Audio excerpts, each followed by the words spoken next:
જય શ્રી કૃષ્ણ મિત્રો, આપ સૌનું સ્વાગત છે અમારી channel village life vlog Mahek and ફેમિલીમાં તમારું સ્વાગત છે। આજે અમારા પરિવાર માટે ખૂબ જ ખુશીનો દિવસ છે, કારણ કે આજે અમે ગોદ ભરાઈના શુભ પ્રસંગમાં હાજરી આપવા જઈ રહ્યા છીએ। ચાલો આ સુંદર ક્ષણોને તમારી સાથે શેર કરીએ।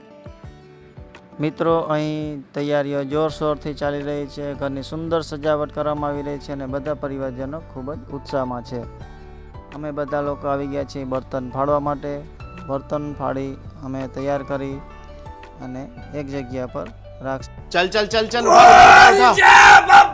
चल मार मार मार मार चल चल चल शाबाश आ जा एक और कल्ले ब्लेड खिंचवा दूंगा। अरे अरे अरे पैरों में करंट नहीं आ रही। अरे लगता है कबाड़े में ने बर्तन फाड़वामां मारो वारो આવી ગયો। જોઈ શકો છો, આપણે તો બર્તન ફાડીને લોટપોટ થઈ ગઈ। આપણે કામ કરતા હોય ને છોકરા કામ ન કરે હું તો બને જ નહીં। મેં કે ચાલો પપ્પા હું પણ બર્તન હારવા લાગું। ત્યાં તો કંદોઈ આવી ગઈ। કંદોઈ આવી, ચૂલ ગાળી અને ત્યાર પછી ચૂલને વ્યવસ્થિત ગોઠવીને ચૂલ તૈયાર કરી।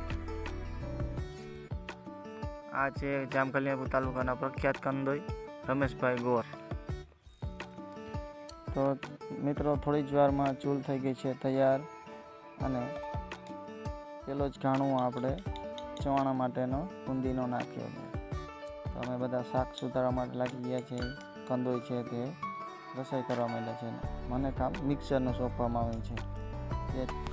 મારે અહીંયા ઘઉંના લાડવાના પીંડિયાનો ભૂસો કરવાનો હતો, તો મેં જલ્દી આ લાડવાનો ભૂસો તૈયાર કરી દીધો। તો મિત્રો, હું ને મહેક નીકળી ગયા છીએ ગોયણીને તેડવા માટે વાડી। આ છે નાની કાકાનો રિક્ષો।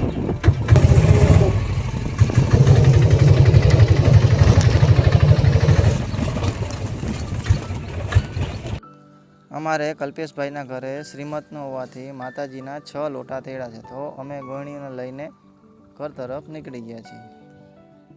ઘરે પહોંચતા તો શ્રીમત વિધિ શરૂ થઈ ગઈ છે। શ્રીમત વિધિ પૂરી થતાં જ અમારે ત્યાં ગોયણીઓને જમણવારનું ચાલુ કરવાનું હતું। જુઓ મિત્રો, બધા સગા સંબંધીઓ શુભેચ્છાઓ અને ભેટ આપી રહ્યા છે। આ પ્રસંગે પરિવારને એક સાથે લાવતો ખૂબ જ યાદગાર અવસર છે।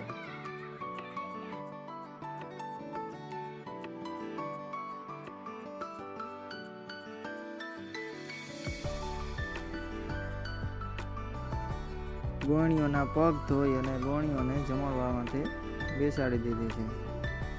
ગોયણીઓ જમી લેશે ત્યાર પછી અમારે જમણવાર શરૂ થશે। તો મિત્રો, ફાઇનલી અમારું જમણવાર શરૂ થઈ ગયું છે અને અમે રહી ગયા છીએ પીરસવામાં અને મહેક પણ પીરસવામાં મદદ કરે છે। જમણવારમાં ખીચડી, છાશ, શ્રીખંડ તેમજ અલગ અલગ વેરાયટીઓ રાખવામાં આવી હતી। ખૂબ જ સુંદર ભોજન હતું। ફરી મળીશું એક નવા વ્લોગમાં। ત્યાં સુધી અમે રજા લઈએ છીએ। જય માતાજી, જય દ્વારકાધીશ। જો તમે અમારી ચેનલ પર નવા હો તો લાઈક, શેર અને સબસ્ક્રાઈબ કરવાનું ભૂલતા નહીં।